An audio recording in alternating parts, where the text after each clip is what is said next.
भारत माता की भारत माता की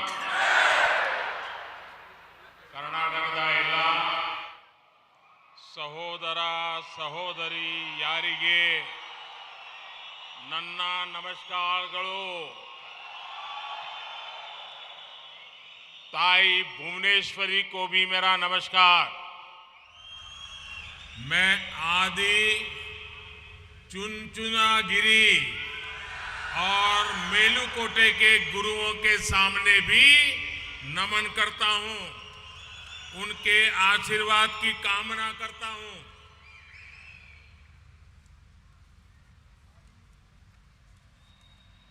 ತಾಯಿ ಭುವನೇಶ್ವರಿಗೂ ನನ್ನ ನಮಸ್ಕಾರಗಳು. ನಾನು ಆದಿಚುಂಚನಗಿರಿ ಹಾಗೂ ಮೇಲುಕೋಟೆಯ ಗುರುಗಳಿಗೂ ನಮನಗಳನ್ನು ಸಲ್ಲಿಸುತ್ತೇನೆ. ಅವರ ಆಶೀರ್ವಾದವನ್ನು ಬೇಡುತ್ತೇನೆ.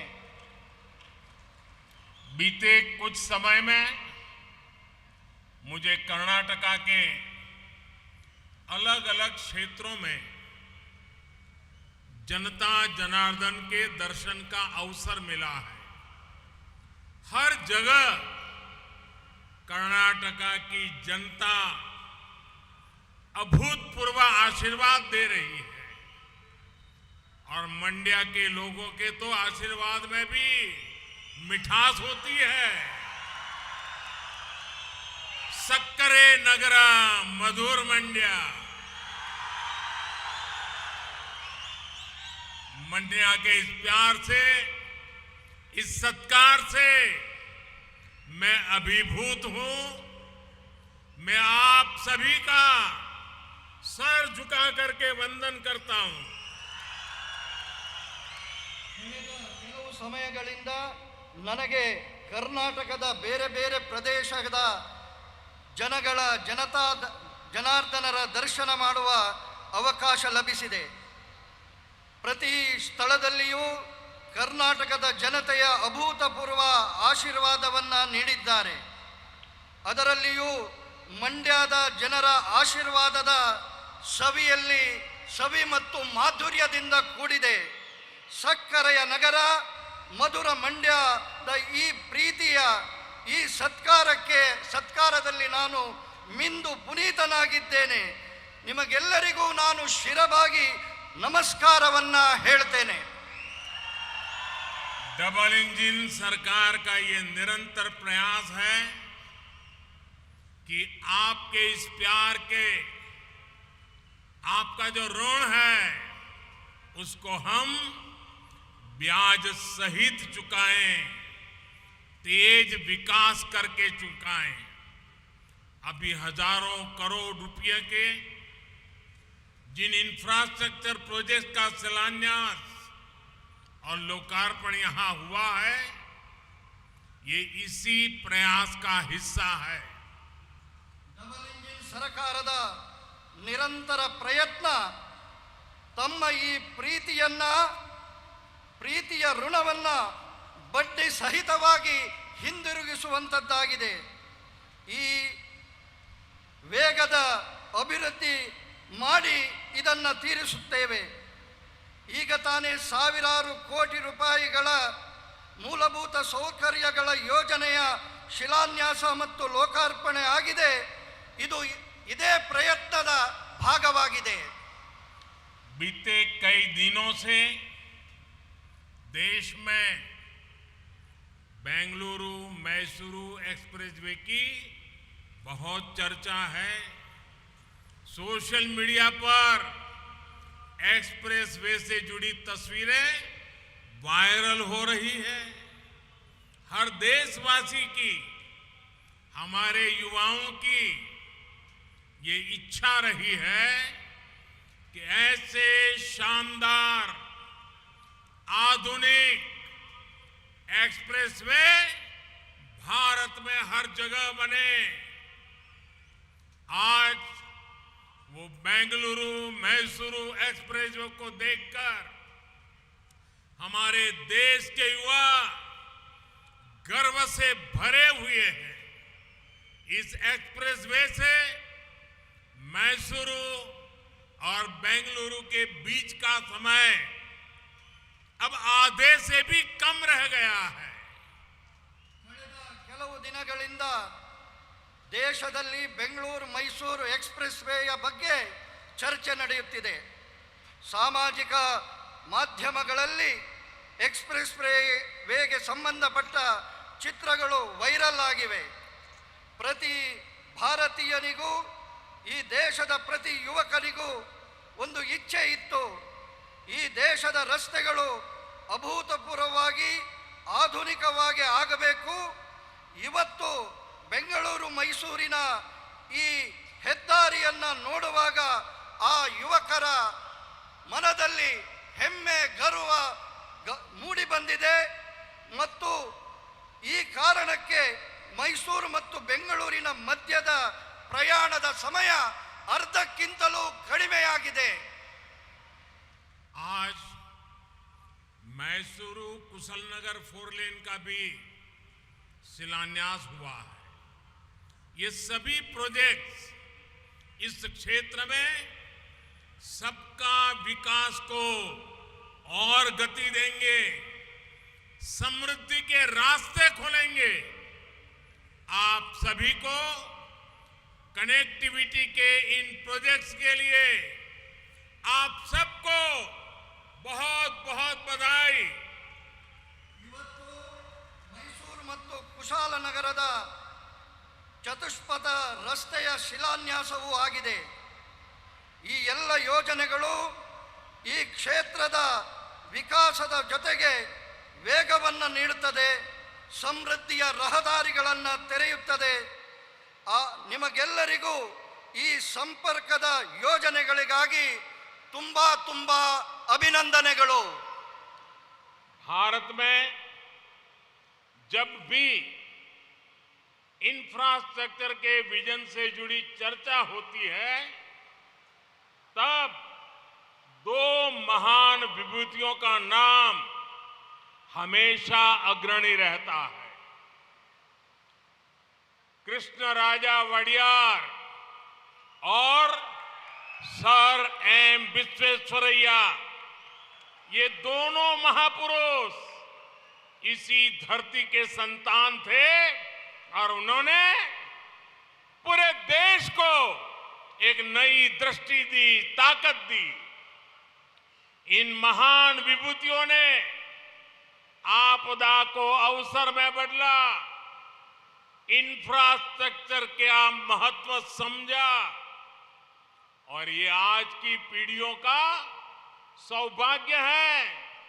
पूर्वजों की तपस्या का उन्हें आज लाभ मिल रहा है। ಭಾರತದಲ್ಲಿ ಯಾವಾಗ ಎಲ್ಲ ಮೂಲಭೂತ ಸೌಕರ್ಯಗಳ ದೂರದರ್ಶಿತ್ವದ ಜೊತೆಗಿನ ಚರ್ಚೆ ಆಗುತ್ತದೆ ಆವಾಗ ಎಲ್ಲ ಇಬ್ಬರು ಮಹಾನ್ ವಿಭೂತಿ ಪುರುಷರ ಹೆಸರು ಅಗ್ರಣಿಯಲ್ಲಿ ಬಂದು ನಿಲ್ತದೆ. ಕೃಷ್ಣರಾಜ ಒಡೆಯರ್ ಮತ್ತು ಸರ್ ಎಂ ವಿಶ್ವೇಶ್ವರಯ್ಯನವರು. ಈ ಇಬ್ಬರು ಮಹಾಪುರುಷರನ್ನ ಈ ಪುಣ್ಯ ಭೂಮಿ ಭಾರತಕ್ಕೆ ನೀಡಿದೆ. ಈ ಮಹಾನ್ ಪುರುಷರ ಆಪತ್ತನ್ನ, ಸಂಕಷ್ಟವನ್ನ ಅವಕಾಶವಾಗಿ ಪರಿವರ್ತಿಸುವ ದೂರದರ್ಶಿತ್ವದ ಕಾರಣಕ್ಕೆ ಇವತ್ತಿನ ಪೀಳಿಗೆ ಅವರ ತಪಸ್ಸಿನ ಫಲದ ಲಾಭವನ್ನ ಅನುಭವಿಸ್ತಾ ಇದೆ. ऐसे ही महान व्यक्तित्वों से प्रेरित होकर आज देश में आधुनिक इंफ्रास्ट्रक्चर पर काम हो रहा है। आज भारत माला और सागर माला योजना से कर्नाटका बदल रहा है, देश बदल रहा है। जब दुनिया कोरोना की मुश्किलों से जूझ रही थी तब भी भारत ने इंफ्रास्ट्रक्चर के बजट को कई गुना बढ़ाया है। इस वर्ष के बजट में तो रिकॉर्ड 10 लाख करोड़ रुपए हमने इंफ्रास्ट्रक्चर के लिए रखे हैं। ಇಂತಹ ಮಹಾಪುರುಷರ ಪ್ರೇರಣೆಯಿಂದ ಇವತ್ತು ದೇಶ ಆಧುನಿಕ ಮೂಲಭೂತ ಸೌಕರ್ಯಗಳ ಕೆಲಸವನ್ನ ಮಾಡ್ತಾ ಇದೆ. ಇವತ್ತು ಭಾರತ್ ಮಾಲಾ ಮತ್ತು ಸಾಗರ್ ಮಾಲಾದ ಯೋಜನೆಯ ಕಾರಣಕ್ಕೆ ಕರ್ನಾಟಕ ಬದಲಾಗುತ್ತಿದೆ, ದೇಶ ಬದಲಾಗುತ್ತಿದೆ.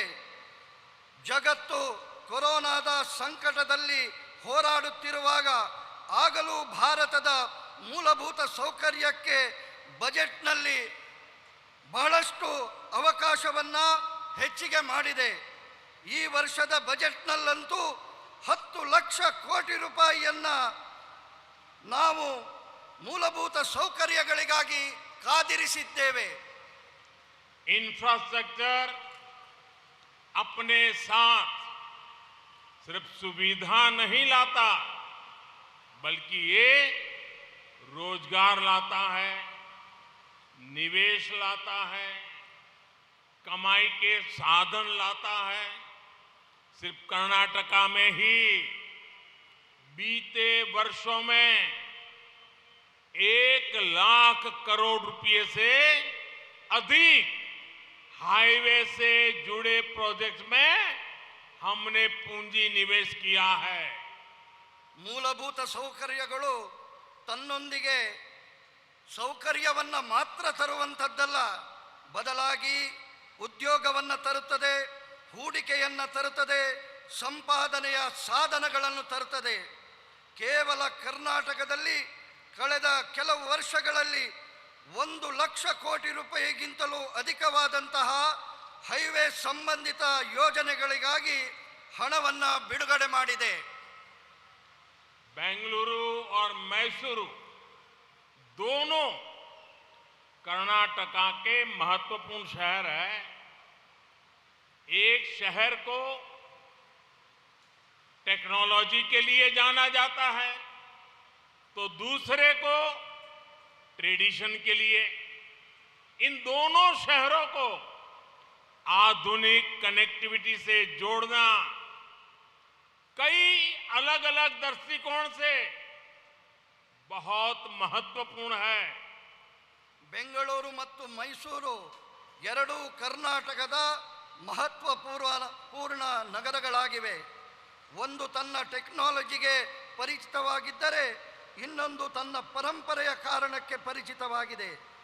ಈ ಎರಡು ನಗರಗಳ ಆಧುನಿಕ ಸಂಪರ್ಕದಿಂದಾಗಿ ಬೇರೆ ಬೇರೆ ರೀತಿಯ ದೃಷ್ಟಿಕೋನದ ಬಹಳ ಮಹತ್ವವನ್ನು ಈ ಸಂಪರ್ಕ ಪಡಿತದೆ.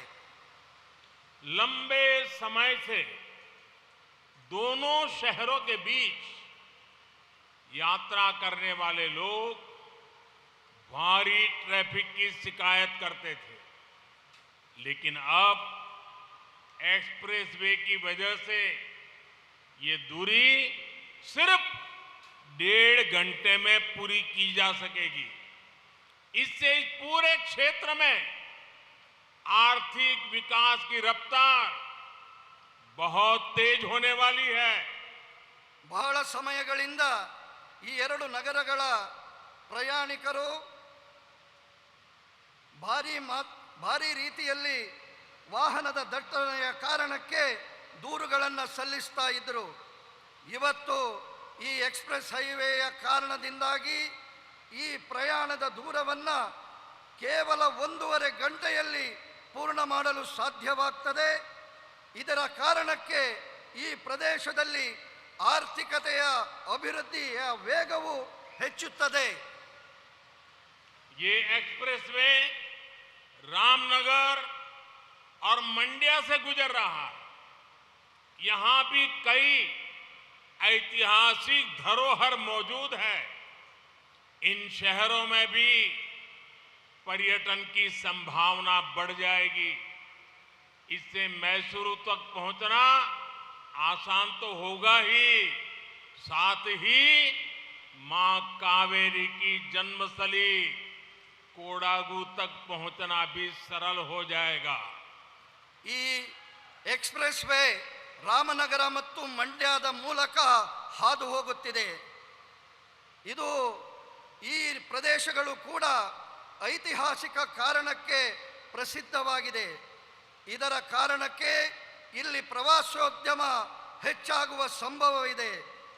ಇದರಿಂದಾಗಿ ಈ ಮಾರ್ಗದ ಮೂಲಕ ಕಾವೇರಿಯ ಜನ್ಮಸ್ಥಳವಾದ ಕೊಡಗಿಗೆ ಹೋಗುವಂತಹ ವ್ಯವಸ್ಥೆ ಸುಲಭವಾಗುತ್ತದೆ. अभी हम देखते हैं कि बरसात में लैंडस्लाइड के कारण वेस्टर्न घाट में बेंगलुरु का रास्ता अक्सर बंद हो जाता है.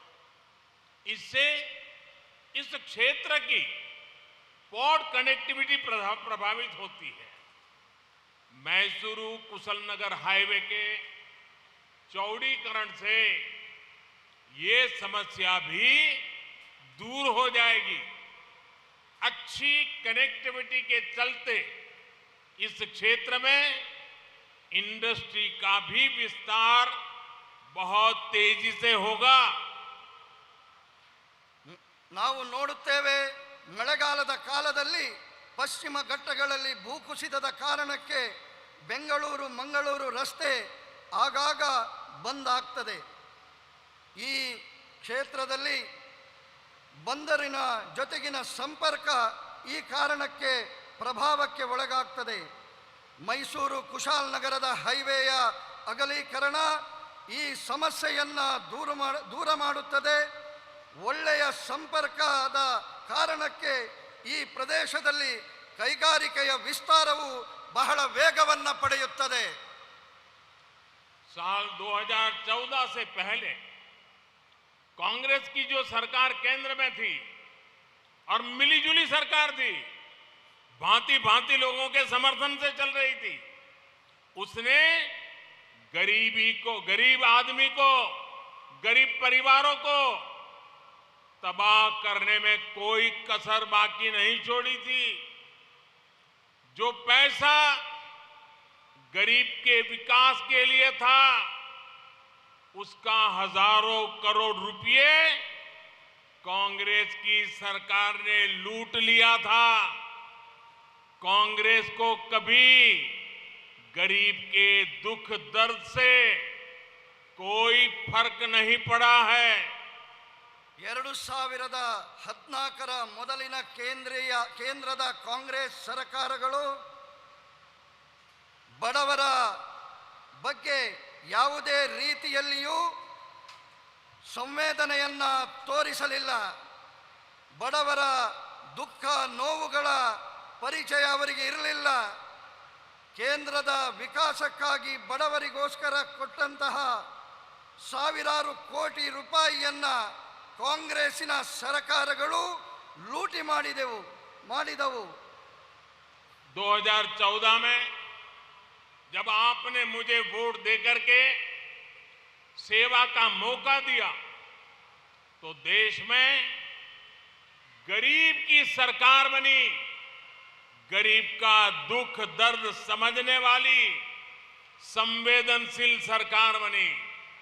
इसके बाद भाजपा की केंद्र सरकार ने पूरी ईमानदारी से गरीब की सेवा करने का प्रयास किया. गरीब के जीवन से मुश्किल कम करने का लगातार प्रयास किया. 2014ರಲ್ಲಿ ನೀವು ಮತವನ್ನು ನೀಡುವುದರ ಮೂಲಕ ನನಗೆ ನಿಮ್ಮೆಲ್ಲರ ಸೇವೆ ಮಾಡುವ ಅವಕಾಶವನ್ನು ಕಲ್ಪಿಸಿಕೊಟ್ರಿ. ಆಗ ದೇಶದಲ್ಲಿ ನಿಜವಾದ ಬಡವರ ಪರವಾದಂತಹ ಸರ್ಕಾರ ಅಸ್ತಿತ್ವಕ್ಕೆ ಬಂತು. ಬಡವರ ದುಃಖ ನೋವುಗಳನ್ನು ಅರ್ಥ ಮಾಡಿಕೊಳ್ಳುವ ಸಂವೇದನಾಶೀಲ ಸರ್ಕಾರ ಬಂತು. ಇದರ ನಂತರ ಬಿಜೆಪಿಯ ಕೇಂದ್ರ ಸರ್ಕಾರ ಪೂರ್ಣ ಪ್ರಾಮಾಣಿಕತೆಯ ಜೊತೆಗೆ ಬಡವರ ಸೇವೆಯನ್ನು ಮಾಡುವ ಪ್ರಯತ್ನ ಮಾಡ್ತಾ ಇದೆ. ಬಡವರ ಜೀವನದ ಕಷ್ಟಗಳನ್ನು ದೂರ ಮಾಡುವಂತಹ ಪ್ರಯತ್ನ ಮಾಡ್ತಾ ಇದೆ. गरीब के पास पक्का घर हो, गरीब के घर में नल से जल आए, उज्ज्वला का गैस कनेक्शन हो, बिजली कनेक्शन हो, गांव तक सड़कें बने, अस्पताल बने, इलाज की चिंता कम हो, इसे भाजपा की सरकार ने सर्वोच्च प्राथमिकता दी है।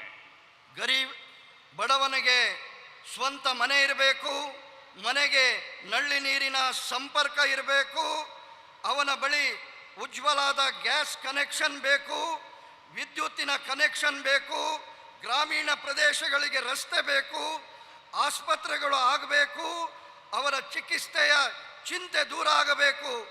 ಇದನ್ನ ಬಿಜೆಪಿಯ ಸರ್ಕಾರ ಸರ್ವೋಚ್ಚವಾದಂತಹ ಪ್ರಾಥಮಿಕತೆಯನ್ನ ಆದ್ಯತೆಯನ್ನ ನೀಡಿದೆ. बीते 9 वर्षों में भाजपा सरकार की योजनाओं से करोड़ों गरीबों का जीवन आसान हुआ है। कांग्रेस के समय में गरीब को सुविधाओं के लिए सरकार के पास चक्कर लगाने पड़ते थे। अब भाजपा की सरकार गरीब के पास जाकर उसे सुविधाएं दे रही है। जो लोग अब भी भाजपा सरकार की योजनाओं के लाभ से वंचित है, उन तक भी अभियान चला करके पहुंचा जा रहा है। ಕಳೆದ 9 ವರ್ಷಗಳಲ್ಲಿ ಬಿಜೆಪಿಯ ಸರ್ಕಾರದ ಯೋಜನೆಗಳು ಕೋಟಿ ಕೋಟಿ ಬಡವರ ಜೀವನವನ್ನ ಸುಧಾರಣೆ ಮಾಡಿದೆ. ಕಾಂಗ್ರೆಸ್ಸಿನ ಸಮಯದಲ್ಲಿ ಬಡವ ಸರ್ಕಾರದ ಯೋಜನೆಗಳಿಗಾಗಿ ಕಚೇರಿಗಳಿಗೆ ಸುತ್ತಾಟವನ್ನ ಮಾಡಬೇಕಾಗಿತ್ತು. ಇವತ್ತು ಬಿಜೆಪಿಯ ಸರ್ಕಾರ ಬಡವನ ಮನೆ ಬಾಗಿಲಿಗೆ ಈ ಯೋಜನೆಗಳನ್ನು ತಲುಪಿಸುವಂತಹ ಕೆಲಸ ಮಾಡ್ತಾ ಇದೆ. ಯಾರಿಗೆ ಬಿಜೆಪಿಯ ಸರ್ಕಾರದ ಯೋಜನೆಗಳ ಲಾಭ ಇನ್ನೂ ಸಿಗಲಿಲ್ಲವೋ ಅವರಿಗೂ ಈ ಅಭಿಯಾನದ ಮೂಲಕ ತಲುಪಿಸಬೇಕಾದಂತಹ ಕೆಲಸ ಮಾಡಬೇಕಾಗಿದೆ. भाजपा सरकार ने हमेशा समस्याओं के स्थायी समाधान को महत्व दिया। पिछले 9 वर्षों में देश में 3 करोड़ से अधिक गरीबों के घर बने हैं, जिसमें से लाखों घर ये हमारे कर्नाटका में भी बने हैं। जल जीवन मिशन के तहत कर्नाटका में लगभग 40 लाख नए परिवारों को नल से जल मिला है। ಭಾಜಪಾ ಸರ್ಕಾರ ಯಾವತ್ತಿದ್ದರೂ ಸಮಸ್ಯೆಗಳ ಶಾಶ್ವತ ಪರಿಹಾರಕ್ಕೆ ಮಹತ್ವವನ್ನು ನೀಡಿದೆ. ಕಳೆದ 9 ವರ್ಷಗಳಲ್ಲಿ ದೇಶದಲ್ಲಿ 9 ಕೋಟಿಗಿಂತಲೂ ಅಧಿಕ ಬಡವರಿಗೆ ಮನೆಗಳಾಗಿದ್ದಾವೆ. ಇದರಲ್ಲಿ ಲಕ್ಷಾಂತರ ಮನೆಗಳು ಈ ಕರ್ನಾಟಕದಲ್ಲಿಯೂ ಆಗಿದೆ. ಜಲ್ ಜೀವನ್ ಮಿಷನ್ನ ಮೂಲಕ ಕರ್ನಾಟಕದ 40 ಲಕ್ಷ ಹೊಸ ಕುಟುಂಬಗಳಿಗೆ ನಲ್ಲಿಯ ನೀರನ್ನ ಮನೆಗೆ ತಲುಪಿಸಿದ್ದೇವೆ. हमारे देश में दशकों से सिंचाई के जो प्रोजेक्ट लटके थे वो भी तेजी से पूरे कर रहे हैं। इस साल बजट में केंद्र सरकार ने अपर भद्रा प्रोजेक्ट को 5,300 करोड़ रुपए देने की घोषणा की है। इससे भी कर्नाटका के एक बड़े हिस्से में सिंचाई से जुड़ी समस्याओं का स्थायी समाधान होने वाला है। ನಮ್ಮ ದೇಶದಲ್ಲಿ ದಶಕಗಳ ಕಾಲ ನೀರಾವರಿಯ ಯೋಜನೆಗಳು ನೇತಾಡಿಕೊಂಡೇ ಇರುತ್ತವೆ. ಇದಕ್ಕೆ ವೇಗವನ್ನ ಕೊಡುವ ದೃಷ್ಟಿಯಲ್ಲಿ ನಮ್ಮ ಸರ್ಕಾರ ಈ ಬಾರಿಯ ಬಜೆಟ್ನಲ್ಲಿ ಭದ್ರಾ ಮೇಲ್ದಂಡೆ ಯೋಜನೆಗೆ 5,300 ಕೋಟಿ ರೂಪಾಯಿ ಕೊಡುವಂತಹ ಘೋಷಣೆ ಮಾಡಿದೆ. ಈ ಕಾರಣಕ್ಕೆ ಕರ್ನಾಟಕದ ಬಹುದೊಡ್ಡ ಪ್ರದೇಶದಲ್ಲಿ ನೀರಾವರಿಯ ಸಮಸ್ಯೆಗೆ ಶಾಶ್ವತವಾದಂತಹ ಪರಿಹಾರ ಸಿಗಲಿದೆ.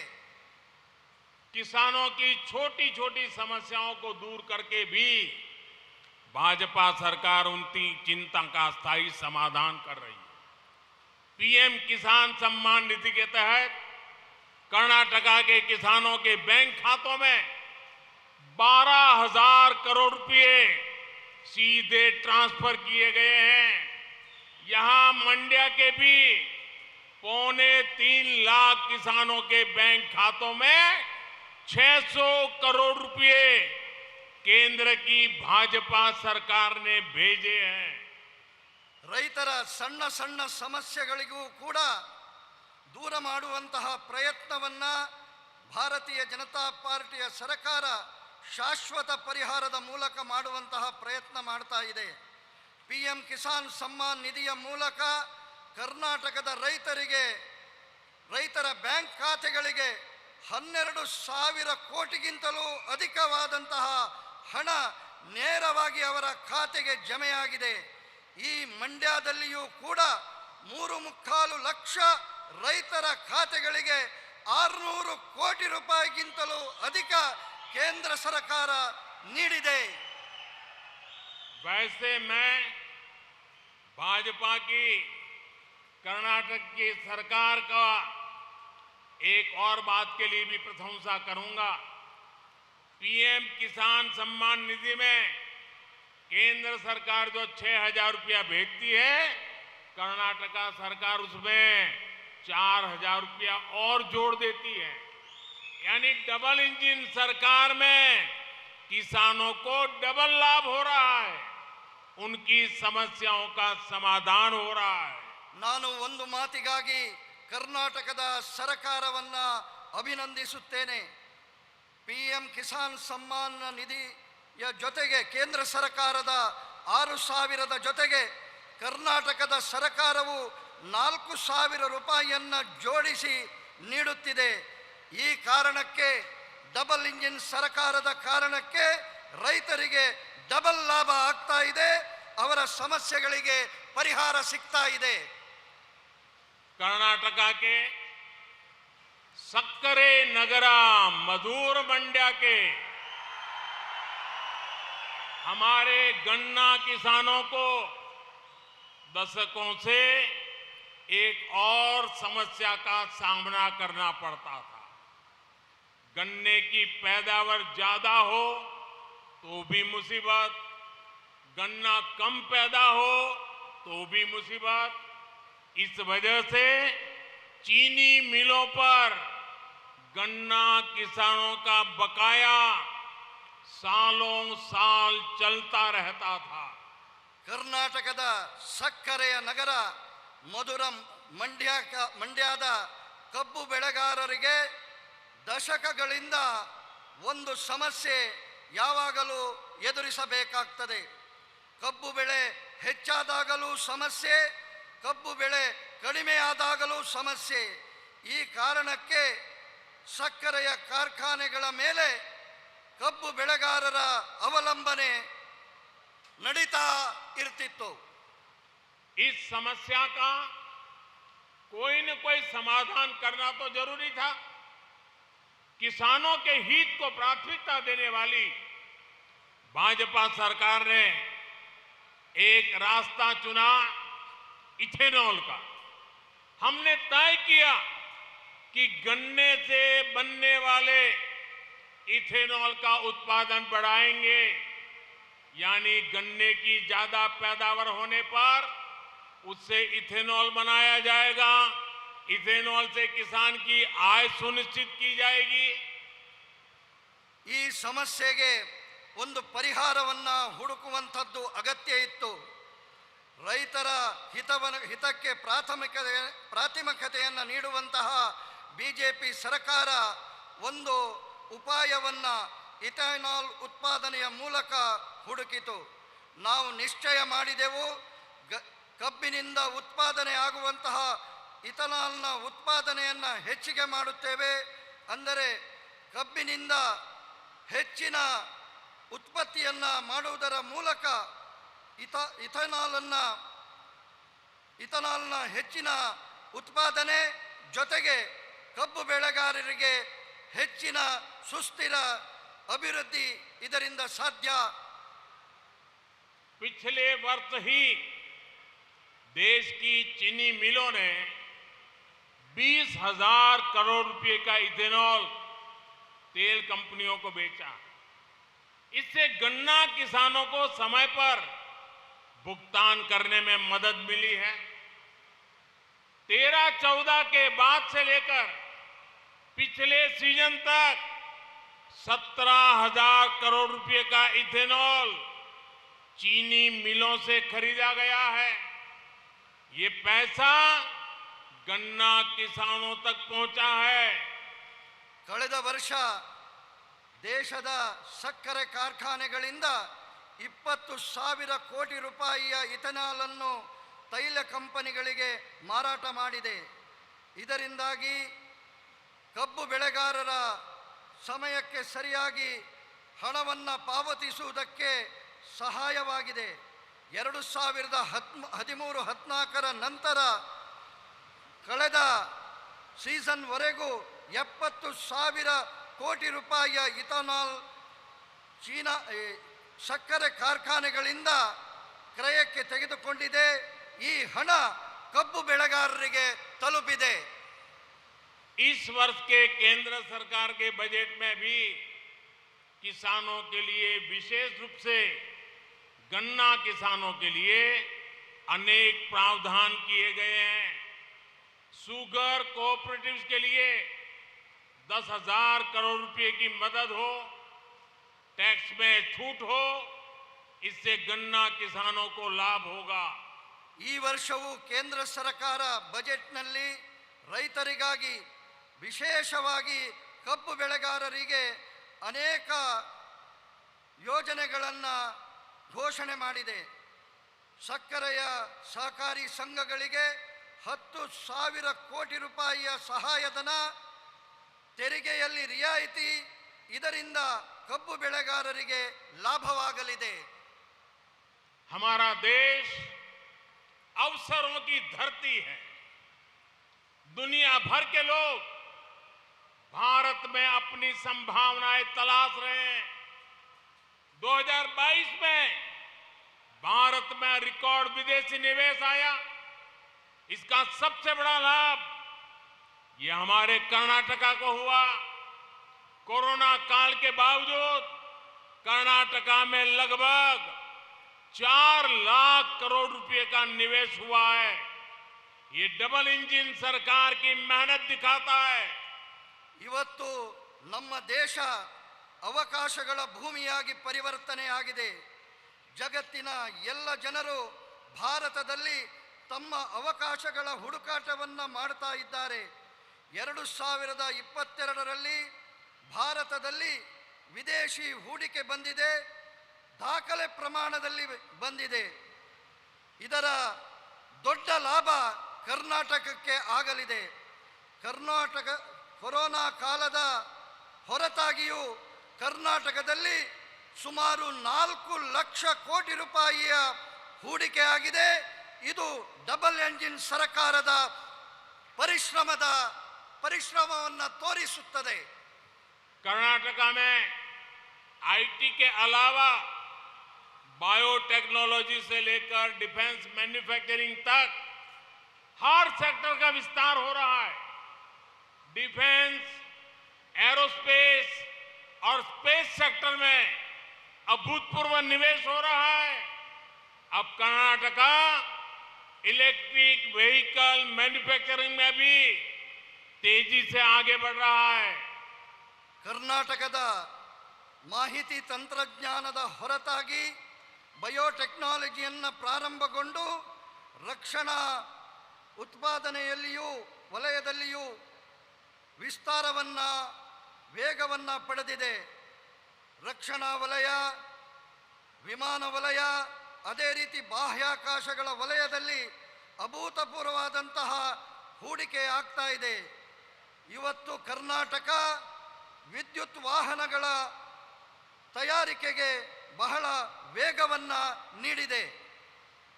डबल इंजन सरकार के इन प्रयासों के बीच कांग्रेस और उनके साथी क्या कर रहे हैं?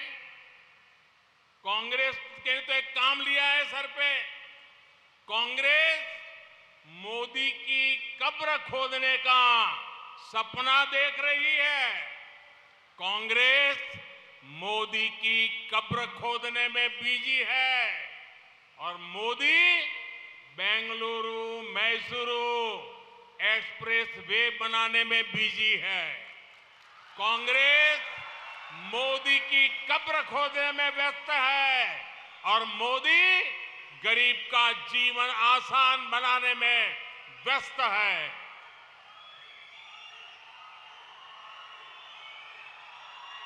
ಡಬಲ್ ಎಂಜಿನ್ ಸರ್ಕಾರ ಈ ಎಲ್ಲ ಪ್ರಯತ್ನಗಳನ್ನ ಮಾಡ್ತಾ ಇದ್ರೆ ಕಾಂಗ್ರೆಸ್ ಏನು ಮಾಡ್ತಾ ಇದೆ? ಕಾಂಗ್ರೆಸ್ ಮೋದಿಯ ಸಮಾಧಿಯನ್ನ ಮಾಡುವಂತಹ ಕನಸನ್ನ ಕಾಣ್ತಾ ಇದೆ. ಕಾಂಗ್ರೆಸ್ ಮೋದಿಯ ಸಮಾಧಿಯನ್ನ ಅಗೆಯುವಂತಹ ಕೆಲಸದಲ್ಲಿ ಬ್ಯುಸಿಯಾಗಿದ್ದರೆ ಮೋದಿ ಬೆಂಗಳೂರು ಮೈಸೂರು ಎಕ್ಸ್ಪ್ರೆಸ್ ಅನ್ನ ಮಾಡುವ ದಿಕ್ಕಿನಲ್ಲಿ ಬ್ಯುಸಿಯಾಗಿದ್ದಾರೆ. ಕಾಂಗ್ರೆಸ್ ಮೋದಿಯ ಸಮಾಧಿಯನ್ನ ಮಾಡುವುದರಲ್ಲಿ ವ್ಯಸ್ತವಾಗಿದ್ದರೆ ಮೋದಿ ಬಡವರ ಜೀವನವನ್ನ ಸುಧಾರಣೆ ಮಾಡುವುದರಲ್ಲಿ ವ್ಯಸ್ತರಾಗಿದ್ದಾರೆ. मोदी की कब्र खोदने का सपना देख रहे कांग्रेसियों को पता नहीं है कि देश की करोड़ों माताओं बहनों बेटियां, देश के लोगों का आशीर्वाद मोदी का सबसे बड़ा सुरक्षा कवच है। ಮೋದಿಯವರ ಸಮಾಧಿಯ ಅಗೆಯುವಿಕೆಯ ಕನಸನ್ನ ಕಾಣುವ ಕಾಂಗ್ರೆಸ್ಸಿಗರಿಗೆ ಗೊತ್ತಿಲ್ಲ, ದೇಶದ ತಾಯಂದಿರು, ಸಹೋದರಿಯರು, ಹೆಣ್ಣು ಮಕ್ಕಳು, ಈ ದೇಶದ ಮಹಾಜನತೆಯ ಆಶೀರ್ವಾದ ಮೋದಿಯ ರಕ್ಷಾ ಕವಚವಾಗಿ ನಿಂತಿದೆ. कर्नाटका के तेज विकास के लिए डबल इंजन सरकार जरूरी है। मैं फिर मंड्या की जनता का इस भव्य आयोजन के लिए, भव्य सत्कार के लिए, आपके आशीर्वाद के लिए हृदय से आपका आभार व्यक्त करता हूं। आप सभी को विकास के प्रोजेक्ट के लिए बहुत बहुत बधाई देता हूं।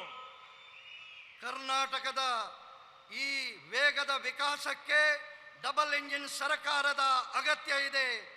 ನಾನು ಮತ್ತೆ ಮಂಡ್ಯದ ಜನತೆಗೆ ಈ ಭವ್ಯ ಕಾರ್ಯಕ್ರಮದ ಆಯೋಜನೆಗೆ ನಿಮ್ಮ ಹೃತ್ಪೂರ್ವಕವಾದಂತಹ ಸ್ವಾಗತಕ್ಕೆ ಹೃದಯಪೂರ್ವಕವಾಗಿ ನಾನು ಪ್ರಣಾಮಗಳನ್ನು ಸಲ್ಲಿಸ್ತೇನೆ. ನಮ್ಮೆಲ್ಲರ ವಿಕಾಸದ ಯೋಜನೆಗಳಿಗೆ ನಿಮಗೆ ಮತ್ತೆ ಮತ್ತೆ ಅಭಿನಂದನೆಗಳನ್ನು ಸಲ್ಲಿಸ್ತೇನೆ. ಧನ್ಯವಾದ. भारत माता की ಜೈ. भारत माता की ಜೈ. भारत माता की ಜೈ. भारत माता की ಜೈ.